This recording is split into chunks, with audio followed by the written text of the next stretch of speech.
አሟልቶ ያሳል። ነገር ግን መጽሐፉ ምንድነው ብለው እግዚአብሔርን በመተማመን የሚጠባበቁ ወደቁ ሲባል ጠፉ ሲባል ተበሉ ሲባል ወደቁ ጠፉ ሲባል እንደገና በጠላት ፊት ላይ ብቅ ይልሃል። ስንት ክርስቲያን አለ መሰለህ ሰይጣን በነገረው እውነት ብሎ አእምሮን አሳምኖ ልቡን አሳምኖ ከዛስ ውድቀቱን በራሱ ላይ የጠራ ሞትን በራሱ ላይ የጠራ በሽታን በራሱ ላይ የጠራ አይታችሁ አታውቁም? ሰፈር ላይ ሰዎች ሲያወሩላችሁ ምን ብሎ ያወራል? አንቺ ከዚህ በኋላ ማን አለሽና፣ አንተ ከዚህ በኋላ ምን አለና ትቀጥላለህ፣ ማን አለና ታገለግላለህ፣ ማን አለና ደግሞ ትበላለህ፣ ማን አለና ቢሮ ላይ ትሰራለህ ይላሉ። ሰይጣን እንጂ የተናገረው ያለው ሰው ሊመስል ይችላል። ከቀርበው የሚናገር አንድ መናፍስት አለ። እኔ ግን ዛሬ እነግርሃለሁ በእነሱ ፊት ላይ በክብር ትነሳለህ።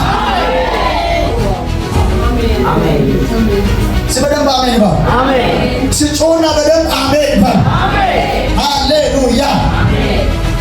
ኢየሱስ ማን ነው? ኢየሱስ ማን ነው? በደንብ ስሙ።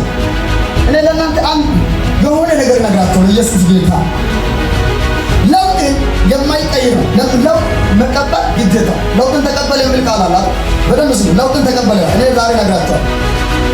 ለውጥ የማይቀር ነው። እና ይህን እውነት በመቀበል ራሳችን እንደ አዲስ